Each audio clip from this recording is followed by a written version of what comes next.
Aduh, pusing. Kenapa omzetnya segini-gini aja ya? Bayangkan kamu sudah bekerja keras selama 10 tahun. Setiap hari kamu bangun sebelum subuh, membuka toko, melayani pelanggan, mengangkat barang, menghitung stok, dan pulang larut malam dengan kaki yang pegal dan punggung yang nyeri. Kamu tidak pernah mengeluh. Kamu tidak pernah meminta lebih. Karena kamu percaya, suatu hari nanti, kerja kerasmu akan berbuah hasil. Tapi setiap kali kamu bertanya soal keuntungan, kakakmu selalu menjawab dengan wajah yang sama. Datar, lelah, bahkan sedikit kesal. Rugi lagi, Dik. Belum balik modal. Sabar dulu. Dan kamu percaya. Karena dia kakakmu. Karena sejak kecil dia yang selalu kamu ikuti. Karena dalam keluarga ini, kakak adalah yang paling pintar, paling dipercaya, paling dihormati. 10 tahun kamu hidup sederhana. 10 tahun kamu tidak berani beli baju baru karena merasa bersalah. 10 tahun kamu makan seadanya, menunda menikah, bahkan mengorbankan mimpi-mimpimu demi bisnis yang katanya belum untung itu. Sampai suatu hari, sebuah kecelakaan kecil mengubah segalanya. Bukan kecelakaan yang menyakitkan secara fisik, tapi jauh lebih sakit dari itu. Kamu tidak sengaja melihat sebuah layar ponsel. Sebuah notifikasi dari aplikasi perbankan. Angkanya bukan angka yang biasa kamu lihat di rekening bersamamu. Angkanya bukan angka orang yang rugi. Angkanya adalah angka yang membuat kakimu lemas, tanganmu gemetar, dan seluruh duniamu runtuh dalam 1 detik. Ini bukan cerita fiksi. Ini nyata.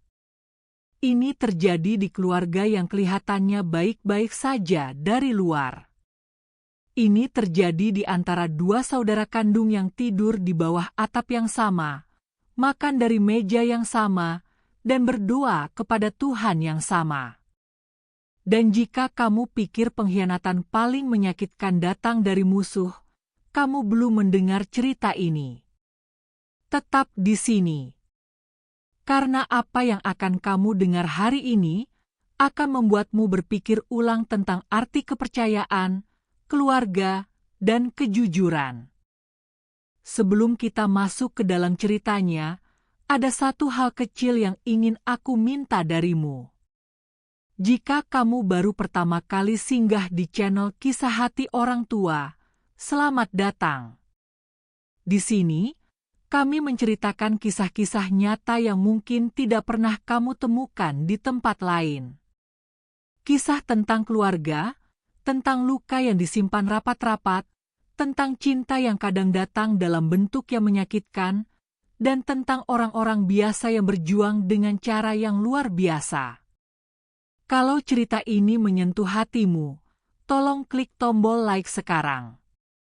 Bukan untuk kami, tapi karena ada jutaan orang di luar sana yang mungkin sedang mengalami hal yang sama, dan mereka butuh tahu bahwa mereka tidak sendirian.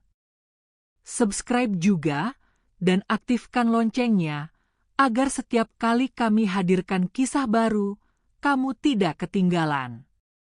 Dan kalau kamu punya cerita serupa tentang kepercayaan yang dikhianati, tentang keluarga yang menyimpan rahasia, tuliskan di kolom komentar. Kami membaca semuanya.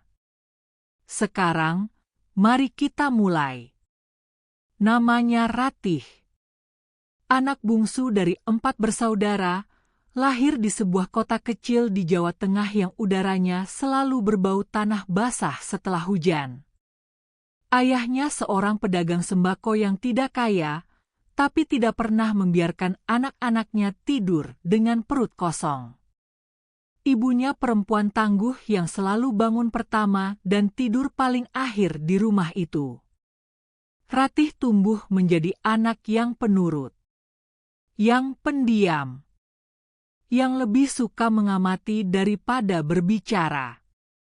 Di antara keempat saudara kandungnya, hanya satu yang benar-benar dekat dengannya, Mas Hendra, kakak laki-lakinya yang terpaut usia 7 tahun. Mas Hendra adalah sosok yang oleh semua orang di keluarga itu disebut sebagai kebanggaan. Lulusan terbaik di SMA-nya. Kuliah di universitas negeri dengan beasiswa. Pintar bicara, pandai bergaul, selalu punya solusi untuk setiap masalah. Kalau ada yang perlu diputuskan dalam keluarga, semua mata akan menatap Mas Hendra. Dan Ratih, lebih dari siapapun, mengagumi kakaknya itu. Waktu Ratih masih duduk di bangku SMP, ayahnya jatuh sakit. Bukan sakit yang sebentar. Bukan sakit yang bisa sembuh dengan istirahat dan minum obat warung. Stroke ringan yang membuat separuh tubuh ayahnya menjadi lemah dan memaksa laki tua itu menutup lapas sembako yang sudah dibangunnya selama 20 tahun. Keuangan keluarga langsung oleng. Ibu Ratih yang tidak pernah sekolah tinggi hanya bisa membantu tetangga mencuci baju dan memasak pesanan. Kakak-kakak Ratih yang lain sudah punya keluarga sendiri, dan meski sesekali mengirim bantuan, tidak ada yang benar-benar hadir secara penuh. Yang hadir secara penuh adalah Mas Hendra. Ia pulang kampung, meninggalkan pekerjaannya di kota, merawat ayah, membantu ibu, dan mulai berpikir tentang bagaimana caranya menghidupkan kembali usaha keluarga yang nyaris padam itu. Kita buka lagi tokonya, Dik, kata Mas Hendra suatu malam, sambil duduk di teras dengan secangkir teh yang sudah dingin. Tapi lebih besar. Lebih rapi. Kita jadikan toko ini sesuatu yang bisa diteruskan ke generasi berikutnya. Ratih yang waktu itu baru saja lulus SMA, menatap kakaknya dengan mata berbinar. Aku ikut, Mas. Aku mau bantu. Mas Hendra tersenyum. Senyuman yang hangat. Yang penuh keyakinan. Yang membuat Ratih merasa bahwa mereka sedang membangun sesuatu yang luar biasa bersama-sama. Maka dimulailah semuanya. Mereka menyewa ruko kecil di pinggir jalan utama kota.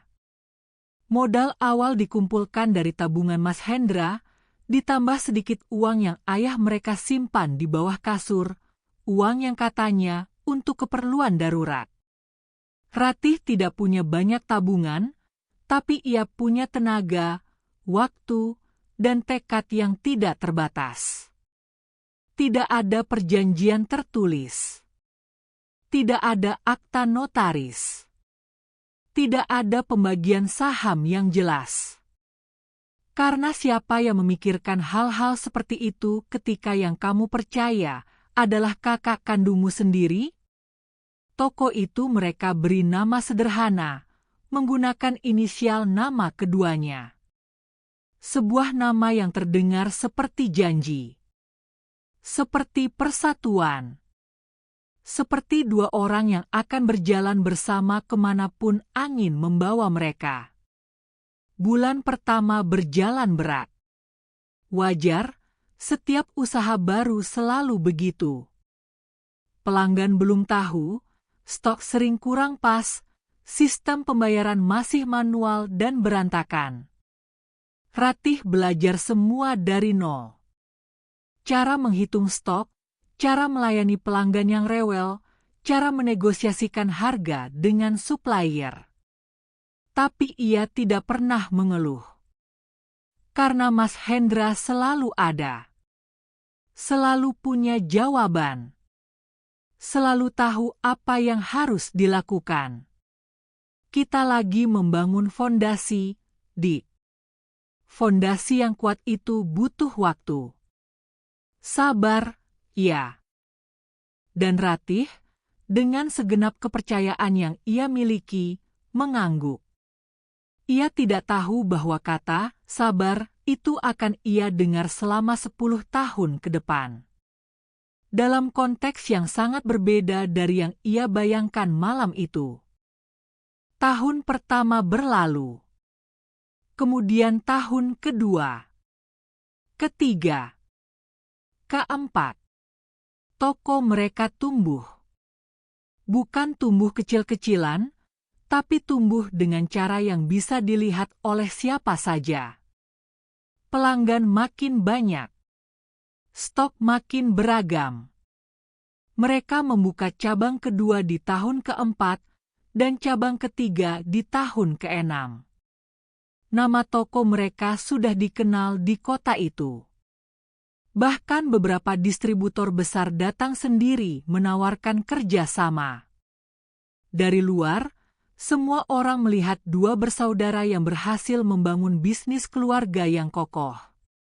Tapi Ratih, yang setiap hari ada di dalam bisnis itu, tidak pernah merasakan berhasil itu.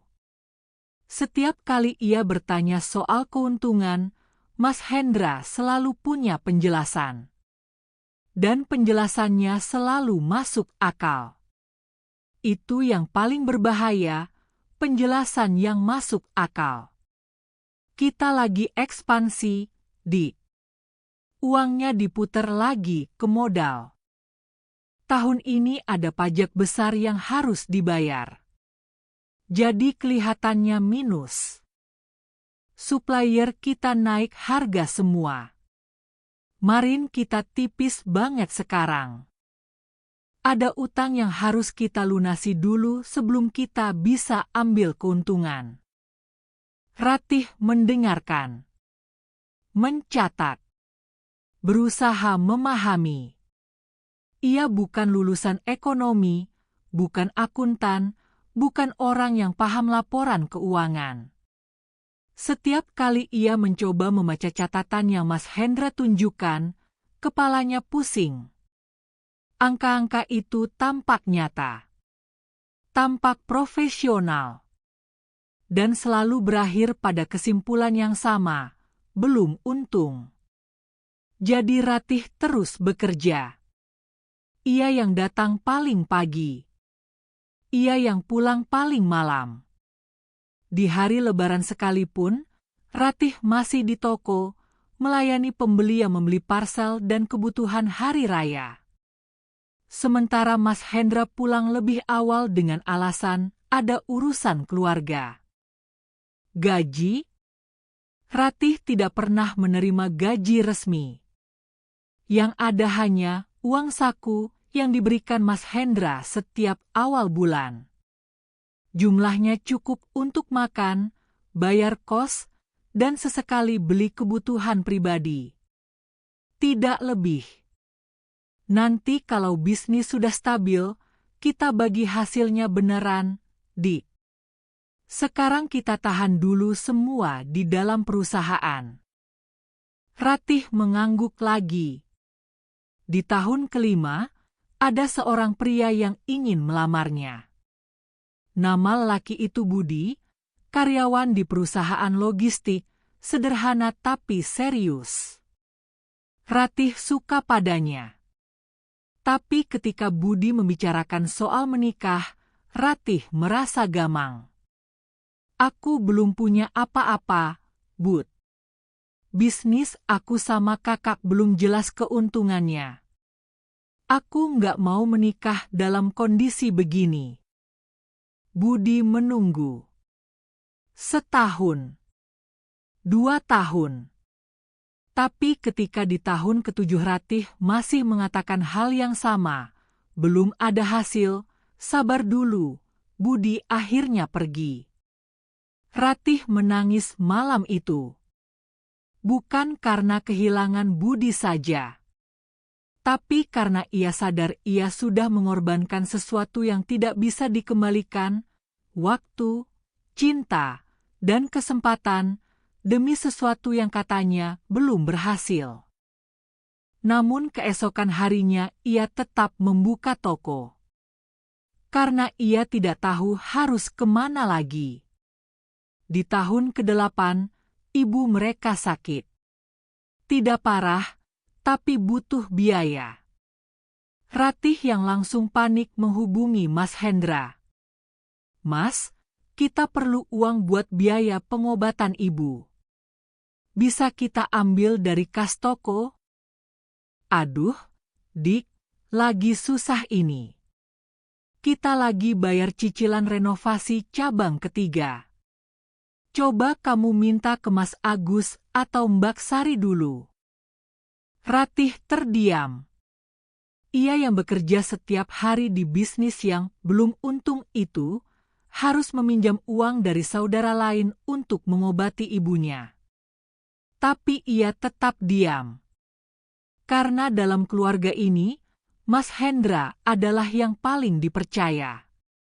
Dan mempertanyakan Mas Hendra terasa seperti mempertanyakan langit. Sampai tahun ke-10 itu tiba. Sampai malam itu datang. Sampai sebuah notifikasi yang tidak sengaja ia lihat, mengubah 10 tahun kepercayaan menjadi abu dalam hitungan detik.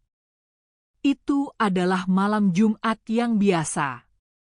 Toko sudah tutup. Ratih sedang membereskan meja kasir, menghitung uang receh, merapikan struk belanja, mematikan lampu satu persatu. Mas Hendra duduk di kursi sudut, seperti biasa memeriksa sesuatu di ponselnya sambil sesekali mengetik. Ratih tidak bermaksud melihat. Sama sekali tidak. Ia hanya lewat di belakang kakaknya untuk mengambil kunci lemari. Dan dalam 1 detik yang tidak disengaja itu, matanya menangkap layar ponsel Mas Hendra sebelum tangan kakaknya sempat membalikkan layar. Sebuah aplikasi perbankan. Rekening atas nama Mas Hendra, pribadi, bukan rekening bersama mereka. Dan angka di layar itu. Ratih tidak langsung bereaksi. Otaknya seakan menolak untuk memproses. Ia terus berjalan, mengambil kunci, dan berpura-pura tidak melihat apa-apa. Tangannya gemetar. Dadanya sesak. Tapi senyumnya ia tahan. "Aku duluan ya, Mas. Capek." "Iya, hati-hati." Ratih keluar dari toko. Berjalan ke motor. Duduk di atas motor itu, dan tidak bergerak selama hampir 20 menit. Karena angka yang ia lihat di layar ponsel Mas Hendra adalah angka yang tidak mungkin dimiliki oleh seseorang yang selama 10 tahun bilang bisnisnya selalu rugi. 700 sekian juta rupiah. Dalam rekening pribadi. Yang tidak pernah sekalipun disebutkan dalam laporan keuangan bersama mereka. Ratih tidak menangis malam itu. Ia terlalu syok untuk menangis. Yang ada hanya kekosongan yang luar biasa, seperti seseorang baru saja mencabut seluruh isi dadanya dan menggantinya dengan udara dingin. Ia pulang ke kosnya. Rebahan di kasur dengan mata terbuka. Memutar ulang 10 tahun itu satu persatu. Toko yang katanya belum untung, tapi pelanggannya ratusan per hari. Supplier yang katanya naik harga, tapi omsetnya terus naik setiap tahun. Ekspansi cabang yang katanya menguras kas, tapi siapa yang membayar bangunan itu? Siapa yang menanggung risikonya? Siapa yang hadir setiap hari untuk memastikan semua berjalan? Dan satu pertanyaan yang paling menyakitkan. Uang itu, 700 juta itu, dikumpulkan dari mana? Kalau bukan dari bisnis yang mereka bangun bersama? Malam itu Ratih tidak tidur. Tapi bukan karena marah. Belum. Karena bagian dari dirinya masih mencoba mencari penjelasan lain. Masih mencoba memberi kakaknya manfaat keraguan. Masih mencoba percaya bahwa mungkin ada sesuatu yang ia tidak tahu. Mungkin ada alasan yang masuk akal. Mungkin uang itu dari warisan. Dari investasi lain. Dari sesuatu yang tidak ada hubungannya dengan toko mereka. Maka keesokan harinya, Ratih memutuskan untuk mencari tahu. Bukan dengan konfrontasi. Belum. Tapi dengan cara yang lebih tenang, lebih sabar, dan lebih menyakitkan, dengan mulai membuka mata terhadap semua yang selama ini ia pilih untuk tidak lihat. Ratih tidak pernah belajar akuntansi. Tapi ia cerdas. Dan ketika seseorang yang cerdas akhirnya memutuskan untuk melihat dengan benar, tidak ada yang bisa disembunyikan selamanya. Ia mulai dari hal paling sederhana, struk pembelian. Selama ini, semua struk dari supplier, semua nota pembelian barang, semua bukti pembayaran, semuanya ada di laci besar di kantor kecil mereka. Ratih yang selama ini tidak pernah benar-benar memeriksanya secara mendetail, kini mulai membuka satu persatu. Dan sesuatu langsung terasa ganjil. Ada beberapa nama supplier yang tidak ia kenal. Nama-nama yang muncul dalam jumlah besar, tapi tidak pernah ia lihat orangnya. Tidak pernah ada truk dari mereka yang datang. Tidak pernah ada barang yang ia bongkar dengan tangan sendiri dari supplier bernama itu. Ratih mengetik nama-nama itu di mesin pencari. Satu persatu. Sebagian tidak ditemukan sama sekali. Tidak ada website. Tidak ada alamat. Tidak ada keberadaan digital yang bisa diverifikasi. Perusahaan yang tidak ada, tapi yang namanya muncul dalam nota pengeluaran bisnis mereka dengan angka yang sangat besar. Ratih duduk di lantai kantor kecil itu, dikelilingi tumpukan kertas, dan merasakan sesuatu yang pelan-pelan berubah di dalam dirinya. Bukan lagi syok. Sekarang mulai ada nama untuk rasa itu. Marah. Tapi ia belum selesai. Ia masih ingin memastikan semuanya sebelum berbicara. Karena ia tahu, jika ia salah, jika ada penjelasan yang ia lewatkan, ia tidak ingin menjadi orang yang menuduh kakak kandungnya tanpa bukti yang kuat. Jadi ia pergi ke bank. Ia menanyakan rekening bersama mereka, rekening operasional toko yang selama ini Mas Hendra kelola.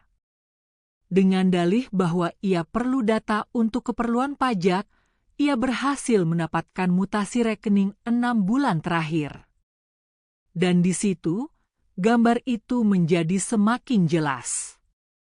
Setiap bulan, ada transfer keluar dalam jumlah besar ke rekening yang tidak ia kenal.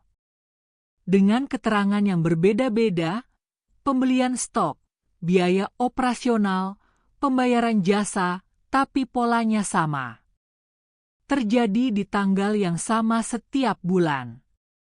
Dengan nominal yang hampir selalu genap. Dan selalu ke rekening yang sama. Ratih meminta bantuan seorang teman lama yang kebetulan bekerja sebagai staf di kantor pajak untuk menelusuri nomor rekening itu. Jawabannya datang 2 hari kemudian. Rekening itu terdaftar atas nama sebuah perusahaan. Dan direktur perusahaan itu adalah nama yang membuat Ratih harus berpegangan ke meja agar tidak jatuh. Istri Mas Hendra. Bukan perusahaan asing. Bukan pihak ketiga yang tidak dikenal. Tapi istri kakaknya sendiri, perempuan yang selalu tersenyum manis setiap kali bertemu Ratih, yang selalu bilang, Kamu adik ipar aku yang paling rajin, yang namanya tertera sebagai penerima transfer miliaran rupiah dari rekening bisnis mereka selama bertahun-tahun. Ratih menutup mulutnya dengan kedua tangan. Dan untuk pertama kalinya sejak malam Jumat itu, ia menangis. Ratih membutuhkan waktu 3 hari untuk memutuskan apa yang akan ia lakukan. 3 hari ia bekerja di toko seperti biasa. Menyapa Mas Hendra seperti biasa. Tertawa seperti biasa. Melayani pelanggan seperti biasa.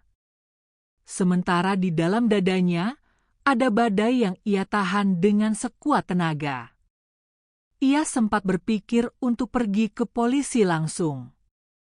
Tapi sesuatu menahannya, bukan rasa takut, bukan rasa sungkan, tapi masih ada, di sudut yang paling dalam, secuil harapan bahwa mungkin ada penjelasan. Bahwa mungkin ia salah baca situasi. Bahwa mungkin kakaknya akan menjelaskan semuanya dan semua ini hanya kesalahpahaman yang bisa diselesaikan dalam 1 malam. Karena ia masih mencintai kakaknya. Di hari keempat, ia menunggu toko sepi. Menunggu semua karyawan pulang.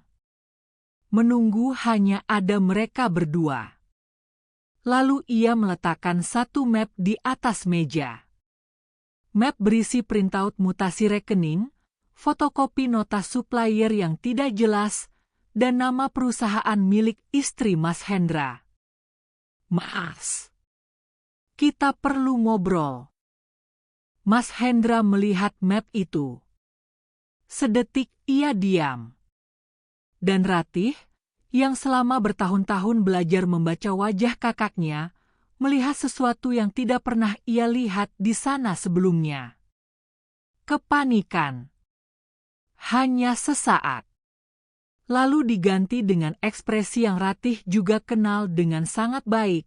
Ekspresi, aku punya penjelasan untuk ini. Kamu salah paham, Dik. Ini semua ada penjelasannya. Aku dengerin, Mas. Dan Mas Hendra mulai berbicara. Panjang. Terstruktur. Seperti seseorang yang sudah mempersiapkan pidato ini lama sebelum momen ini tiba.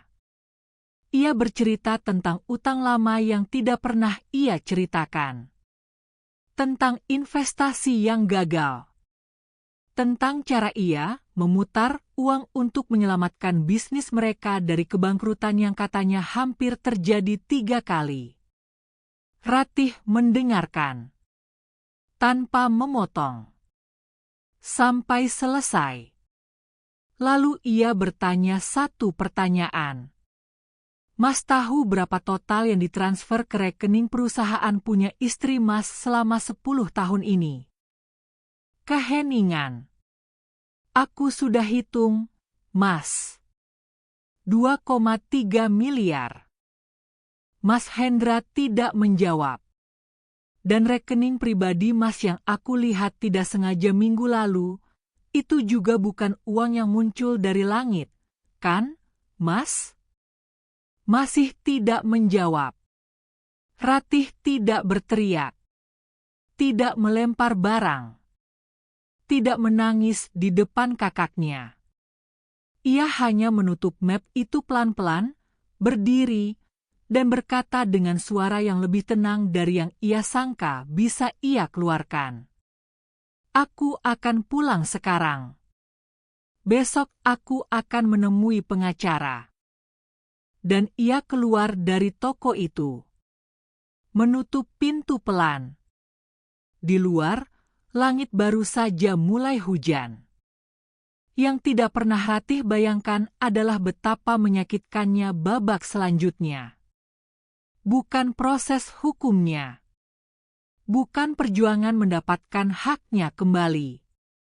Tapi reaksi keluarga.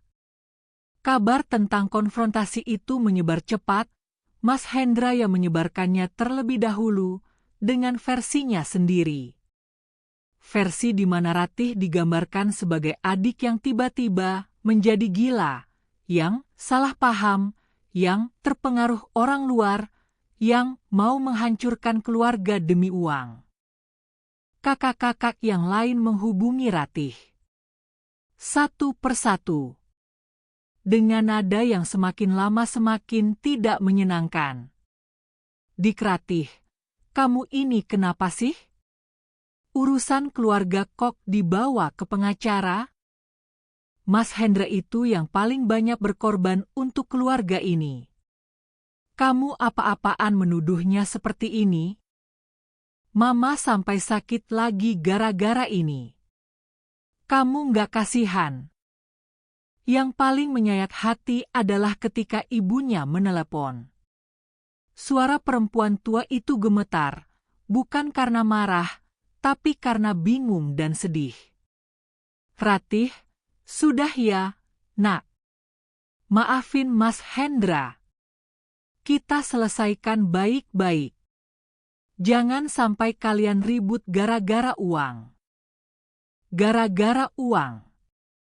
2,3 miliar rupiah, 10 tahun kerja keras, mimpi yang ditunda, cinta yang dikorbankan, masa muda yang tidak bisa dikembalikan, disebut gara-gara uang.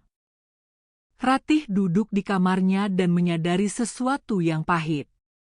Tidak semua pertarungan bisa dimenangkan hanya dengan kebenaran. Kadang, kebenaran harus berhadapan dengan sesuatu yang jauh lebih kuat, yaitu narasi. Siapa yang bercerita lebih dulu? Siapa yang lebih pandai membuat dirinya tampak sebagai korban? Dan Mas Hendra, dengan segala kepintarannya, sudah melakukan itu jauh sebelum Ratih sempat membuka mulut. Teman-teman yang dulu ia kenal juga mulai menjauh. Beberapa memilih tidak ikut campur. Beberapa percaya versi Mas Hendra karena sudah mengenalnya lebih lama dan lebih dekat. Ratih merasa semakin sendirian, semakin kecil, semakin mempertanyakan dirinya sendiri. Apakah ia yang salah? Apakah ia yang berlebihan? Tapi kemudian ia membuka kembali map berisi bukti-bukti itu. Membacanya ulang. Dan setiap kali ia membacanya, jawabannya selalu sama. Tidak. Aku tidak salah. Pengacaranya, seorang perempuan muda yang tenang tapi tajam, berkata kepadanya di pertemuan pertama mereka. "Mbak Ratih, kasus ini kuat. Tapi kita harus siap bahwa ini akan panjang, melelahkan, dan akan ada banyak momen di mana Mbak mau menyerah. Di saat seperti itu, ingat satu hal, bukan soal uangnya saja, tapi soal apa yang benar." Ratih memegang kata-kata itu seperti pelampung di tengah laut. Proses hukum berjalan lebih dari setahun. Ada hari-hari di mana Ratih merasa seolah dinding-dinding di sekelilingnya semakin sempit. Biaya pengacara, sidang yang melelahkan, kesaksian-kesaksian yang kadang membingungkan. Mas Hendra yang datang ke persidangan dengan setelan rapi dan pengacara yang jauh lebih mahal. Tapi ada juga hari-hari di mana kebenaran itu perlahan-lahan mengangkat kepalanya. Ahli forensik keuangan yang disewa pengacara Ratih berhasil menelusuri aliran dana secara mendetail. Rekening-rekening yang selama ini tersembunyi, nama-nama perusahaan cangkang, transfer yang berpura-pura menjadi pengeluaran operasional, semua terurai satu persatu di depan hakim. Totalnya jauh lebih besar dari yang Ratih perkirakan. Bukan 2,3 miliar. Setelah dihitung secara forensik, dengan bunga dan aset yang diatasnamakan, angkanya mendekati 4 miliar rupiah. Selama 10 tahun. Diambil sedikit demi sedikit.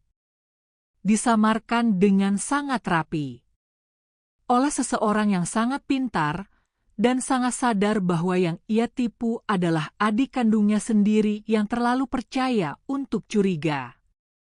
Mas Hendra sempat berubah strategi di tengah persidangan, dari menyangkal menjadi mengakui sebagian, lalu mencoba bernegosiasi. Menawarkan pengembalian uang dengan syarat tidak ada tuntutan pidana. Ratih menolak. Bukan karena ia kejam. Bukan karena ia ingin melihat kakaknya di balik jeruji.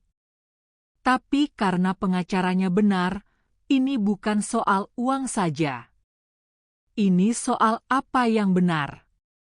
Di bulan ke-10 persidangan, ada satu momen yang Ratih tidak akan pernah lupa. Mas Hendra diminta memberikan keterangan di bawah sumpah tentang alasannya melakukan semua itu. Dan untuk pertama kalinya dalam seluruh proses itu, topeng kakaknya benar-benar jatuh. Ia menangis. Bukan tangisan yang dibuat-buat, tapi tangisan seseorang yang akhirnya tidak bisa lagi menanggung beban rahasianya sendiri.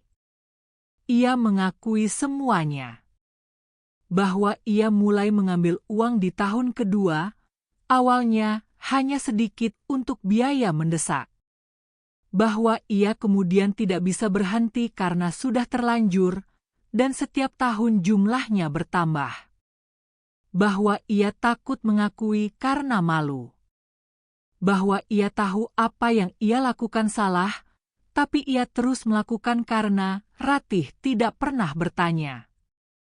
Kalimat terakhir itu, Ratih tidak pernah bertanya, yang paling menghantam. Karena itu benar.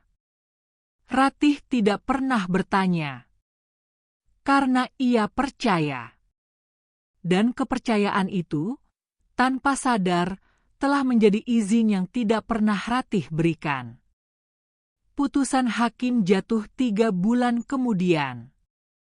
Mas Hendra divonis bersalah atas penggelapan dalam jabatan. Diwajibkan mengembalikan seluruh kerugian. Dan dihukum penjara 2 tahun dengan masa percobaan 3 tahun. Bukan hukuman yang berat, untuk kejahatan sebesar itu. Tapi cukup. Cukup untuk menjadi catatan. Cukup untuk menjadi kebenaran yang resmi. Ratih keluar dari ruang sidang itu bukan dengan rasa menang. Tapi dengan sesuatu yang lebih tenang dari itu. Ia keluar dengan rasa lega. Setahun setelah persidangan selesai, Ratih membuka usaha kecil sendiri. Bukan toko besar. Bukan yang penuh cabang dan karyawan. Hanya sebuah kedai kopi kecil di sudut jalan yang ia kelola sendiri, dengan sistem yang ia buat sendiri, dengan rekening yang hanya atas namanya sendiri. Ibunya akhirnya datang menemui Ratih. Membawa makanan favorit Ratih sejak kecil, sayur lodeh dan tempe goreng. Mereka makan bersama tanpa banyak bicara. Di penghujung malam, ibunya menggenggam tangan Ratih dan berkata, "Ibu minta maaf. Ibu seharusnya lebih percaya kamu dari awal." Ratih menunduk dan menangis, tangisan yang paling lega yang pernah ia rasakan seumur hidupnya. Hubungan dengan Mas Hendra belum pulih. Mungkin tidak akan pernah pulih sepenuhnya. Ada luka yang terlalu dalam untuk sembuh hanya dengan waktu. Tapi Ratih tidak lagi menyimpan amarah. Ia memilih sesuatu yang lebih berat dan lebih dewasa dari amarah. Ia memilih untuk melanjutkan hidup. Karena amarah hanya membuatmu terus hidup di masa lalu. Dan Ratih sudah terlalu lama hidup di masa lalu. Kisah Ratih bukan kisah yang unik. Di luar sana, ada ribuan Ratih lain. Anak-anak yang terlalu percaya. saudara yang terlalu setia. Orang-orang yang telah memberikan seluruh waktu dan tenaga mereka kepada seseorang yang mereka cintai dan menerima pengkhianatan sebagai balasannya. Dan jika kamu adalah salah satu dari mereka, dengarlah ini baik-baik. Kepercayaanmu bukan kelemahan. Kepercayaanmu adalah bukti bahwa hatimu baik. Tapi kepercayaan yang baik harus selalu disertai mata yang terbuka. Karena cinta yang tulus tidak perlu menyembunyikan angka. Keluarga yang benar tidak perlu membuatmu bertanya-tanya tentang hakmu sendiri. Kamu berhak untuk bertanya. Kamu berhak untuk tahu. Kamu berhak untuk mendapatkan apa yang menjadi hakmu, bahkan dari orang yang paling kamu sayangi. Dan jika hari ini kamu sedang berada di posisi Ratih, sedang mencium bahwa ada sesuatu yang tidak beres tapi tidak tahu harus mulai dari mana, mulailah dengan berani bertanya. Karena kebenaran, meskipun menyakitkan, selalu lebih baik dari kebohongan yang nyaman. Terima kasih sudah mendengarkan kisah ini sampai akhir. Ini adalah kisah hati orang tua, tempat di mana cerita-cerita yang jarang dibicarakan akhirnya punya ruang untuk didengar. Sampai jumpa di kisah berikutnya.